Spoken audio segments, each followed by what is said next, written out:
ఓం శ్రీ గురుభ్యో నమః. రవి బుధుల యొక్క కలయిక. రవి బుధుల యొక్క కలయికను మన జ్యోతిష్ శాస్త్రంలో బుధాదిత్య యోగం అని శాస్త్రంలో చెప్పారు మనకి. అయితే ఈ బుధాదిత్య యోగం వల్ల ఏ విధంగా ఉండబోతుంది?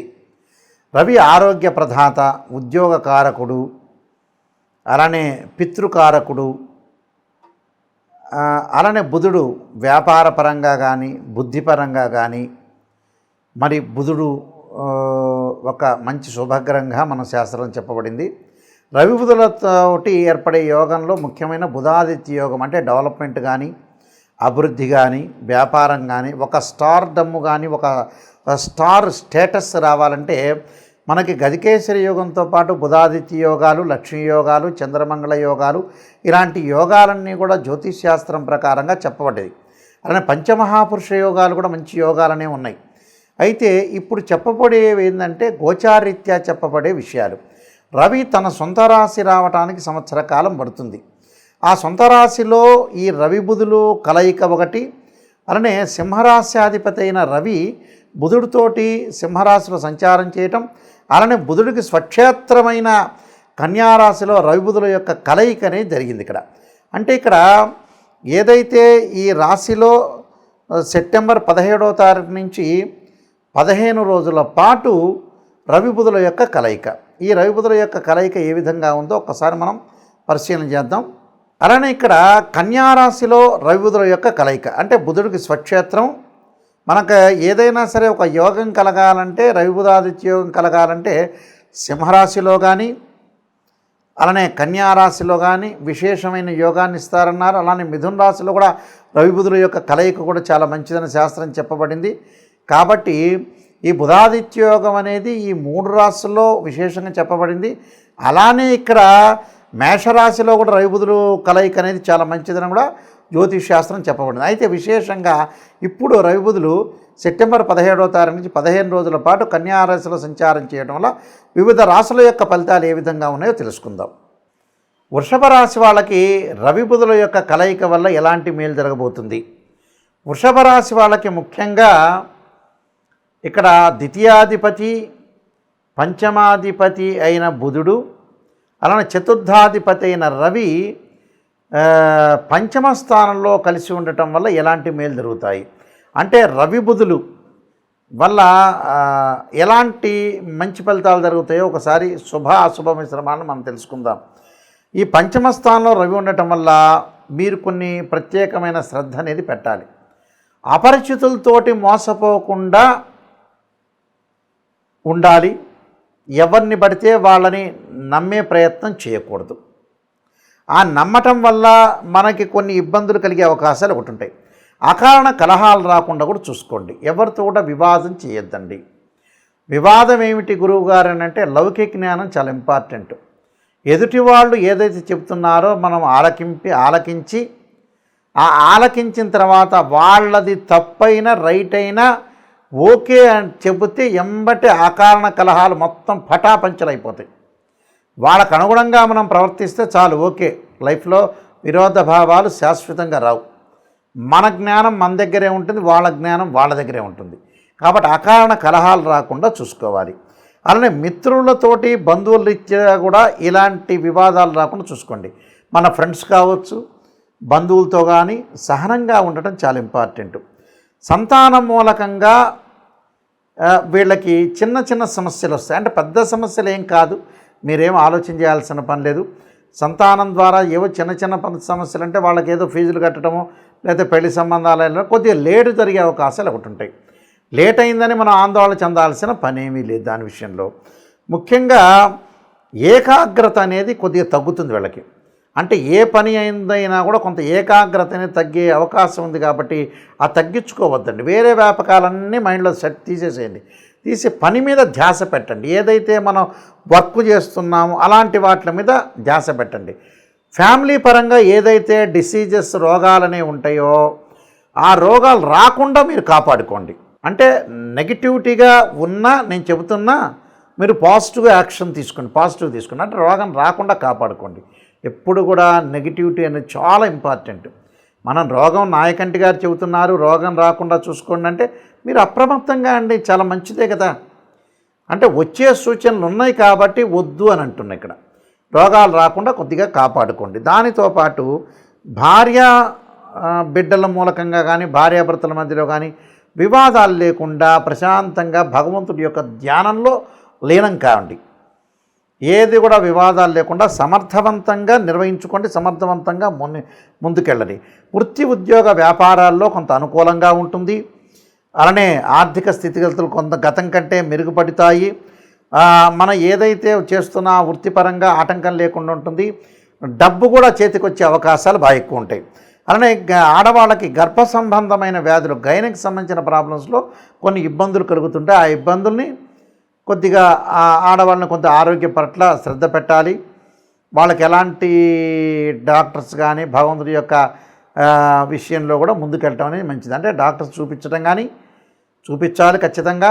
అలానే భగవంతుడి యొక్క ధ్యానం చేసుకోమని కూడా చెప్పడం చాలా ఇంపార్టెంట్. దానితో పాటు ముఖ్యంగా కొన్ని ఖర్చులు అవుతుంటాయి. సహజంగా ప్రతివాడికి వచ్చిన ఏదైతే నెలకి ₹1,00,000, ₹2,00,000, 10,000, 20,000 వస్తే అవన్నీ సేవింగ్ ఏం కావు, ఎంతో కొంత ఖర్చు అవుతుంది. అది ప్రతి సంవత్సరం ప్రతి రాశివాడికి జరిగేదే, దాని గురించి ఆలోచించాల్సిన పని లేదు. కానీ తొందరపడి మాట్లాడొద్దండి, తొందరపడి ఆవేశపడొద్దండి. కోపాన్ని తగ్గించుకోండి. ఎలాంటి కోపాలు వచ్చినా కూడా కోపము ఆర్గ్యుమెంట్స్ లేకుండా చాలా జాగ్రత్తగా ఉండండి.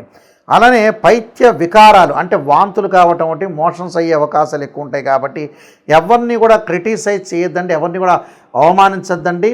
ఎవరి మధ్యలో కూడా డిఫరెన్స్ ఆఫ్ ఒపీనియన్స్ ఉన్న మధ్యవర్తిత్వం, మీడియేషన్ అనేది మంచిది కాదు. ఆ మీడియేషన్ వల్ల కూడా చాలా ప్రాబ్లమ్స్ వచ్చే అవకాశాలు ఖచ్చితంగా ఉంటాయి. కాబట్టి కొద్దిగా కేర్గా ఉండండి, కేర్గా ఉండి ముందుకు వెళ్ళటం వల్ల మనకి మంచి రిజల్ట్స్ వచ్చే అవకాశాలు ఉంటాయి. ఏదైనా సరే పైత్య వికారం వల్ల భోజనాలు, అలానే అకాల భోజనం చేయలేకపోవటం, అలానే ఉద్యోగంలో కూడా అన్ని విషయాల రహస్యాలు కూడా ప్రతి వాళ్ళకి చెప్పొద్దండి.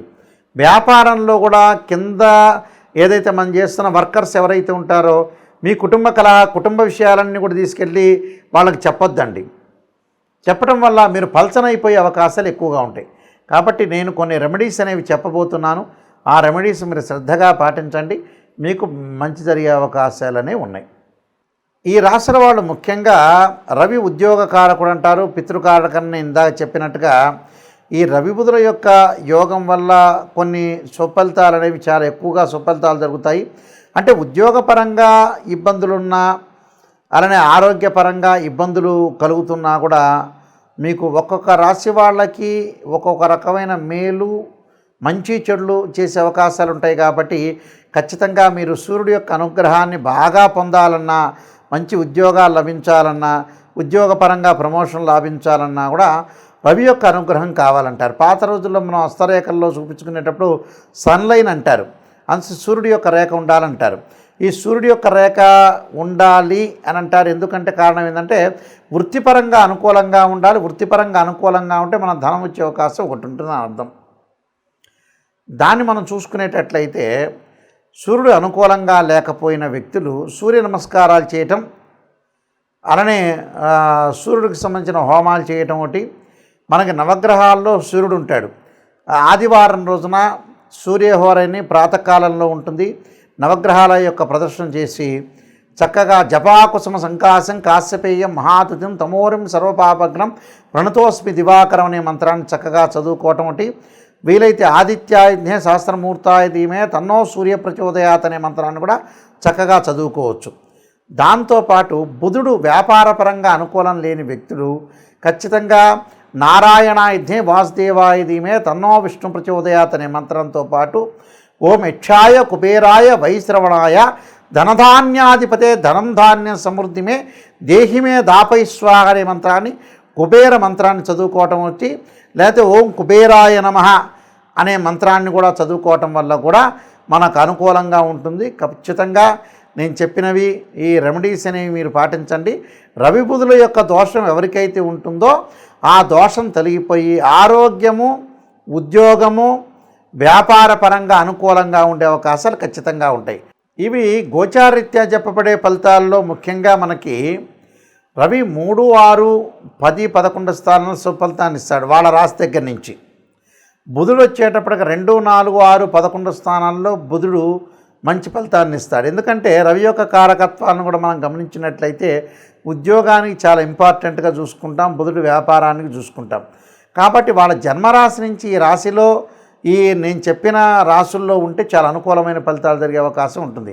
సో ఉదాహరణకి ఒక రాశి వాళ్ళకి బుధుడు వాళ్ళ రాశి నుంచి లెక్క వేస్తే 2, 4, 6, 11 స్థానాల్లో ఉంటే అనుకూలంగా ఉన్నట్టు గోచారీత్యా. అలానే రవిగ్రహాన్ని కూడా మనం ఎలా క్యాలిక్యులేట్ చేస్తాము?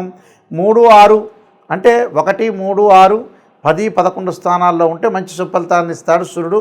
సూర్యగ్రహం అనేది అనుకూలంగా ఉంటుందని మనకు శాస్త్రం చెప్పారు. కాబట్టి ఇలాంటివన్నీ కూడా మీరు దృష్టిలో పెట్టుకోండి. ఇవన్నీ కూడా గోచారరీత్యా చెప్పబడే ఫలితాలు అంటారు. ఈ గోచారరీత్యా చెప్పబడే ఫలితాల్లో ముఖ్యంగా సూర్యభగవానుడు 3, 6, 10, 11 స్థానాల్లో మంచి శుభాన్ని ఇస్తాడని అర్థం. 1వ దానిలో కొంత మిశ్రమైన ఫలితాలు ఇచ్చే అవకాశాలు ఎక్కువ ఉంటాయి. కాబట్టి ఇక రవి బుధులు ఏదైతే వీళ్ళ కన్యారాశిలో ఉన్నారో నేను చెప్పిన మీరు ఏదైతే పరిహారాలని పాటించడం వల్ల కూడా విశేషమైన యోగాలు కలిగే అవకాశాలు ఎక్కువగా ఉంటాయి. అలానే విష్ణు సహస్రనామ పాలన చేసుకోవటం అంటే, లలితా సహస్రనామ పాలన చేసుకోవటం, సూర్య నమస్కారాలు.